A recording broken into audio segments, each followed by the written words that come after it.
The Creator is an original science fiction film that has recently hit streaming platforms. It follows John David Washington as Joshua Jackson, a young man in the military caught up in the war that the West has declared on AI and robots in the not-too-distant future after the machines bomb Los Angeles. We travel across New Asia, which has become a haven for this technology, as Joshua straddles the line between the two sides, just wanting to find his wife. The Creator is an interesting film, not just because it's an original property, and not a sequel, reboot, or superhero film, but because it asks us many important questions for our modern age. What does it mean to be human? What is a person? What will be the evolution of life on Earth? And what is the best way to cope with the coming onslaught of sentient technology? And yes, I know it's obvious that the original idea of this is that AI is a metaphor for anyone who is different, from a social justice perspective. But please, can we look beyond that lens, because this technology is about to change the world. The Creator is a story of survival, species, and consciousness, one that paints humans as complex villains in the face of technology. Rather than feeding into modern fears about the rise of tech, the Creator shows us our own ruthlessness and power, our animal instinct to survive in the face of the unknown. It shows us how our fear of technology is really our fear of ourselves. And in doing so, it expands the definition of what a human is as more than just carbon-based life forms, but any creature that feels compassion, empathy, sadness, grief, love, and all of the other complex human feelings. In this movie, we are forced to question our assumptions about what AI will or will not be. We are given a peek into a world that could be, an idea of how this technology will develop. We are also given an emotional roadmap into how humans could potentially behave as a result of this development. So let's dive deep into Gareth Edwards, the Creator. The jury is still out on what AI and robots will become. In this world, AI is extremely advanced, and this story is very much pro-AI. People can donate their likeness to simulants, which are robots with people's faces and consciousness. There are also robots with no faces that act like humans and fill in the jobs of humans. The beginning of the film uses a retrofuturist approach to make us more comfortable with the concept of AI. It feels like any other technology that people once thought was alien, like microwaves, color TVs, cars, and so on.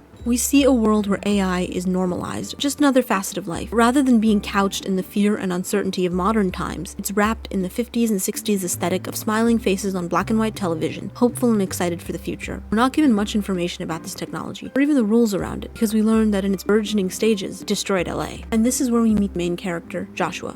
5 years after the explosion in LA, he's on an undercover mission against AI, trying to find an AI designer, Nirmata, in New Asia. Nirmata is creating a weapon that will turn the tide of the war the US is waging against AI. The only problem is that Joshua has fallen in love with Maya, a woman who was supposed to be his source. He's married her, and she is about to have their child. That is, until the military moves the strike up against the base where they happen to be living. The strategy of the US up to this point has been taking out AI military bases and labs where development might be happening. They use a machine called Nomad, a giant ship or space station in the sky that only targets AI and robots. So Maya dies in running away from Joshua, and that ends his time in the war. Or does it? The sequences of the military in New Asia attacking AI bases feels very reminiscent of the Vietnam War. The horror of an invading army just taking out everything in its sight. Even though Nomad is only programmed to kill AI, the army doesn't seem to care and just destroys everything in sight. Given that AI has been banned in the West because of the bomb, it doesn't seem to make sense why the entirety of AI needs to be destroyed. And that's the point. Rash military responses of this level are a result of fear. This movie depicts the fear we feel of technology right now. The best science fiction is not about the future, but about the moment that it's written in, capturing the zeitgeist of the time and reflecting it back to us. And what we don't understand right now, that the Creator sums up beautifully, is that the fear of AI in this movie is not really a fear of the robots, but of ourselves. We fear aliens because we have conquered and destroyed civilizations through invasion. We fear the robots rising up and destroying us because we have risen up and destroyed our governments and nations. We have used technology to hurt people with absolute cold cruelty. The bomb that destroyed Los Angeles,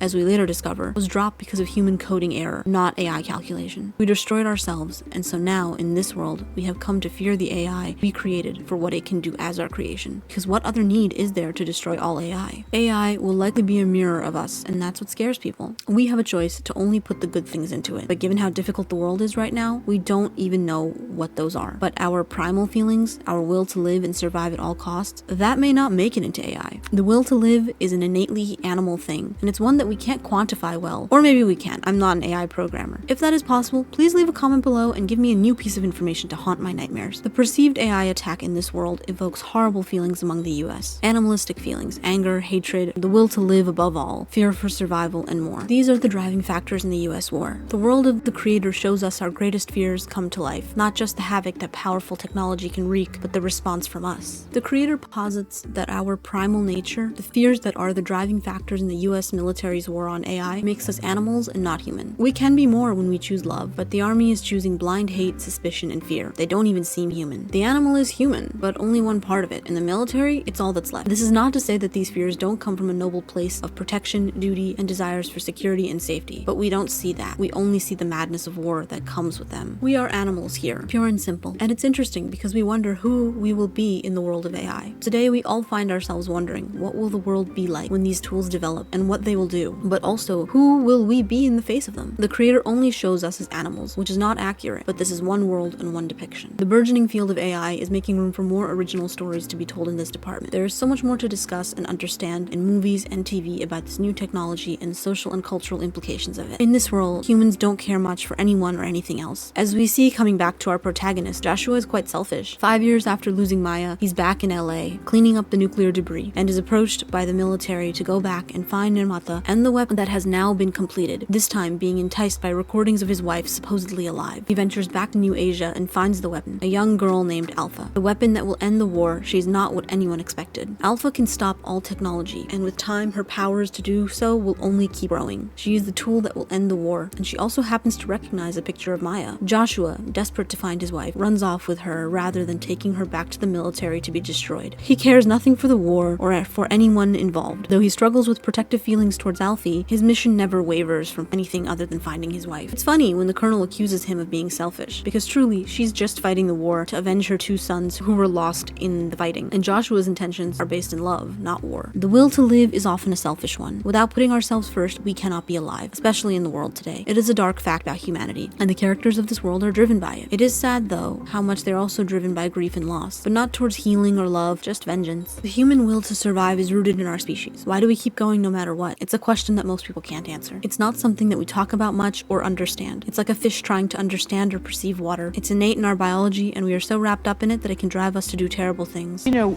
Neanderthals got a bad rap. I mean, people talk about them like they were dumb, but, it turns out they made tools, they made clothes, they made medicine out of plants, they even made art. The only problem was there was a species that was smarter and meaner than them, us, and we raped and murdered them out of existence. I'm not sure if that statement about the Neanderthals is exactly true. Homo erectus and Neanderthals did die out, but it wasn't just humans actively attacking them. Humans were also just better at surviving in a lot of ways. But that fact is irrelevant here, because the colonel here is just trying to paint an existential threat and reinforce her own worldview. Fear and insecurity, the deepest part of our will to live, really driving the war, because AI might be the next evolutionary rung of life on Earth. In this world, humans may struggle to define themselves as anything more than obsolete. Yet because of this insecurity, AI is the one fighting for its survival. But the AI is so different from humans. Nirmata, the creator in Nepali, creates the weapon that will end the war, Alfie, but it is made filled with love. Alfie cannot hurt anyone. It is a purely pacifist entity. Maya could have made her creation hate humans, but she chose to rise above, putting the very best of humanity into Alfie, and in a way proving that we make AI into something good. Oh, did we not mention before that as Alfie and Joshua travel closer to the location of Maya, we learn that she was the creator all along, which is why the strike was ordered initially? We find her in a coma since the attack on the base, having lost her human baby, but before she went into a coma, she cloned her fetus and turned her baby into a simulant known as the Alpha and the Omega, or as we know her, Alfie. My father taught me that underneath it all, we're the same.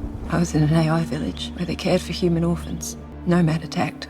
There was a little girl, bleeding to death. And when her mother saw that she died, she turned herself off. Maya feels deeply for AI and simulants as she was raised by them, and it seems obvious AI doesn't have the human drive to survive. Without that drive, the drive that often makes us act in terrible ways, love would be the most logical emotion. AI are most likely designed to feel only positive emotions. They're fighting for their survival in the most basic capacity, often surrendering willingly to death. It's noble and beautiful because while technology holds many of our fears today, in the past it used to hold our hopes and dreams of utopia. AI and simulants aren't afraid to do what's right no matter what. They see life as being sacred. They learn languages and emotions as they see them. They are childlike and innocent, but incredibly intelligent. Yet this purity is dangerous in a world at war. They are losing the war because they don't fight dirty like humans do. It certainly makes simulants into better parents. They aren't selfish or traumatized, and they don't put their trauma into their kids. They don't need much of anything, and they aren't living in fear of their child's survival as most parents do. They come from a more logical place with their kids. Again, it's hard to know if any of this will be possible. Only time will tell. These creatures seem to represent the very best of us. Aside from the story that Howell told of her sons being tricked and killed by an AI, they seem seem mostly docile, and she's not exactly a reliable narrator. But it begs the question, if simulants and robots are so much better than us, then shouldn't we all just donate our likeness and die out? Shouldn't we all just let go of our fears and march towards a peaceful utopian world free of human horridness? The creator certainly seems to think that's the answer. Simulants and robots are kind and decent, but AI in this world represents a version of beings that are pacifist to the point of being self-destructive. The problem with all of us becoming simulants is that we would not really be able to protect ourselves. The AI does fight for self-preservation, but they are too interested in protecting humans. They were designed to be our slaves and workers, and the nomad strikes make it hard to believe that America hasn't been kicking AI in the butt so far. The war is in New Asia, no battles in the West. And even from the very beginning, it's hard to believe that AI could have even bombed LA at all, given how docile they are. The idea of higher level beings who are cut off from negative primal emotions is a seductive one, but that survival instinct is what keeps humans alive, and if as long as there are dangerous things, we'll need it. Now we're definitely adding a lot in this analysis. This is a movie that needs a lot more world building. For example, why is the US military experimenting with AI on board Nomad when they have banned AI and are actively destroying it? What are the rules of simulants? Are the robot AI just donated human consciousness but not likeness? The Creator was such an interesting film, and seeing original ideas showing up again in Hollywood is wonderful, but there were so many gaps. It was hard to watch and not want more, especially because it was a film that made you feel things. But ultimately, The Creator is a film that asks us a lot of questions but doesn't really give us a lot of answers. But that's okay, because it's a great place to start the discussion of AI and see where it goes. Most importantly, it shows us that we have some agency when it comes to deciding how AI will be in the long term, something that people aren't really talking about these days. Thanks so much for watching. I hope you enjoyed this video. Have you seen The Creator? Did you enjoy it, or were the plot holes too much? Let me know in the comments, and I'll see you in the next one. Bye!